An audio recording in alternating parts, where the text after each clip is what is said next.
क्यों पल्लवी जोशी से मिलकर शॉक हुए दर्शन कुमार? क्या विवेक अग्निहोत्री सच में ला पाएंगे क्रांति? हेलो दोस्तों, आप सभी का स्वागत है बॉलीग्राज स्टूडियोज में। आज तक हमने कश्मीर की खूबसूरती देखी है, पर इस खूबसूरती को दाग लगाया है आतंकवादियों ने इस्लाम धर्म के नाम पर दहशत पैदा करके। ये सुनने के बाद आपको हैरानी हुई होगी, क्या सच में कश्मीर की वादियों में छुपा है कोई राज जिससे पूरी दुनिया सालों से अनजान है?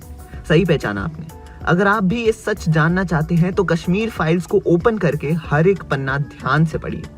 जी हाँ, हम बात कर रहे हैं इन दिनों हर किसी के निशाने पर रहने वाली फिल्म द कश्मीर फाइल्स के बारे में। डायरेक्टर विवेक अग्निहोत्री ने एक ऐसे सीक्रेट को रिवील किया है जिसे सुनने के बाद ऑडियंस शॉक में है। कश्मीर में रहने वाले कश्मीरी पंडित के बारे में आपने सुना है। ज्यादातर लोगों को और खास करके आज की यूथ को उसकी कहानो कान खबर नहीं होगी, इसलिए तो ये फिल्म देखना काफी जरूरी है। हमारे यहाँ पर धर्म को लेकर लोग काफी पॉजिटिव हैं और कभी कभी इतना एग्रेशन दिखाते हैं कि कभी तोड़फोड़ करते हैं तो कभी किसी की हत्या। पर क्या सच में धर्म ये सिखाता है, या किसी धर्म का भगवान सिखाता है किसी की हत्या करना? अगर भगवान एक ही है और हम सब भगवान के बच्चे हैं तो इतनी नफरत कहाँ से आती है? आपको बताते हैं कि कश्मीरी पंडित यानी कि कश्मीरी हिंदू या ब्राह्मण भगवान के भक्त हैं और इस्लामवादी आतंकवादी भी भगवान को पूजते हैं। फिर क्यों उन्होंने कश्मीर जैसे खूबसूरत शहर को हत्याकांड का दाग लगाया? ये कश्मीर पंडित कश्मीरी घाटी में कई सालों से रह रहे थे, जब वहां पर इस्लाम का प्रभाव नहीं था। जैसे ही इस्लामियों की वादियों में संख्या बढ़ गई और वो धर्म बदलने की जबरदस्ती करने लगे, तब कश्मीरी पंडितों की जिंदगी बदतर होने लगी। क्योंकि कश्मीरी पंडित हो, उनके बच्चे हों, बूढ़े हों, सब पर धर्म बदलो या फिर निकल जाओ ये कहकर दबाव डाला जाता था।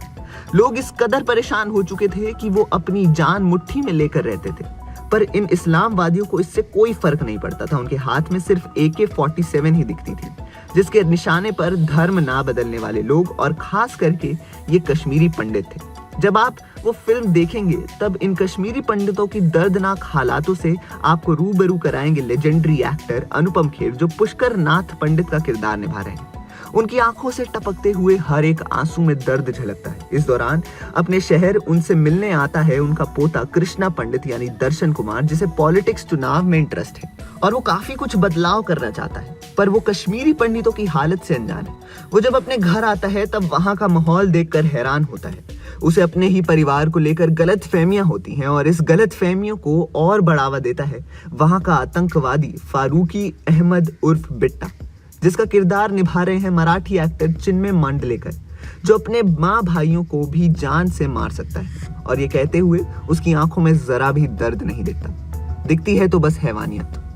सच में ये आतंकवादी ऐसे ही जिन्होंने कश्मीरी पंडित के घर जलाकर उन्हें घर में घुसकर मारने तक सब कुछ किया और धमकाकर उनका जीना हराम कर दिया। अपनी जान की परवाह करते हुए कोई भी इंसान घर के बाहर कदम नहीं रखता था। वैसे आप लोग सोच रहे होंगे कि कश्मीरी पंडित को ही क्यों टारगेट किया जा रहा था। इसकी वजह यह है कि कश्मीरी पंडित एजुकेटेड थे, उनके पास दुनिया भर का नॉलेज था। वो भगवान को पूजते हुए अपनी शिक्षा का भी मान रखते थे, इसलिए तो पहले वो इन आतंकवादियों की दहशत को भी भीख डालते नहीं थे। उन आतंकवादियों के लिए भी किसी सीधे साधे इंसान को धर्म बदलने के लिए मजबूर कराना आसान था, पर कश्मीरी पंडित को धर्म को लेकर अच्छी समझ थी, इसलिए तो उन्हें जबरदस्ती धर्म बदलने के लिए कहा जाता था। वैसे तो उनके सामने 3 ऑप्शन रखे जाते थे, एक तो धर्म बदलो, दूसरा यहाँ से निकल जाओ और तीसरा निकल जाओ पर अपनी बेगम को यहाँ छोड़ के जाओ। अब ये सुनने के बाद कश्मीरी पंडित क्या करते? बीवी बच्चों की जान और इज्जत के साथ खिलवाड़ होने देते। आज शाम औरतों का सम्मान, उनकी इज्जत और ताकत पर काफी बातें करते हैं।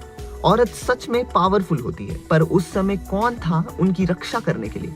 कईयों के साथ रेप हुआ तो कई औरतों को किडनैप किया गया। उस वक्त के नेताओं ने क्या किया? औरतों को कोई खास सुरक्षा दी? उनकी परिस्थितियों पर हल निकाला? उनकी हिफाजत करते हुए उन्हें वहां से निकलने के लिए मदद की? ऐसा भी कुछ नहीं किया गया और इसलिए तो आतंकवादियों को बढ़ावा मिल गया। 1990 की रात को उन्होंने मस्जिद में जाकर अजान के बदले ऐलान कर दिया कि ये हमारा मुल्क है, निकल जाओ वरना मर जाओ। ये सुनकर कश्मीरी पंडितों ने ठान लिया कि वो कश्मीरी घाटी से जम्मू की ओर निकल जाएंगे। कुछ लोग वहां से निकलने में कामयाब हो गए तो कुछ वहां फंस गए। कुछ कश्मीरी समुदायों के अनुसार जनवरी 1990 में 75,000 से ज्यादा कश्मीरी पंडित वहां रह रहे थे। उसमें से लगभग 2000 फैमिलीज 3 दशकों तक वहां जिंदा रही। मतलब देखा आपने, इतने सारे लोगों को उन हैवानों ने मार दिया, तो क्या उनकी जान की कोई कीमत नहीं? कई लोगों को फिल्म का ट्रेलर देखने के बाद भी कहानी पर विश्वास नहीं हो रहा, इसलिए अब खुद दर्शन कुमार सच जान लेते हैं। एक इंटरव्यू के दौरान दर्शन ने कहा कि फिल्म को लेकर जब मैं पहली बार पल्लवी जोशी से मिलने उनके ऑफिस गया था, तब उन्होंने मुझे 2-3 वीडियोस दिखाए। वीडियो में देश भर में रहने वाले कश्मीरी पंडितों की जुबानी रिकॉर्डिंग की गई थी।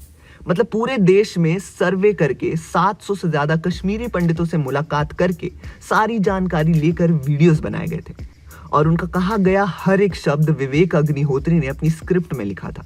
मतलब कोई बदलाव नहीं था। जिन लोगों को इस बात पर विश्वास नहीं हो रहा, उन्हें यह फिल्म देखनी चाहिए और उसके बाद उन्हें इंसानियत का मतलब समझ आएगा।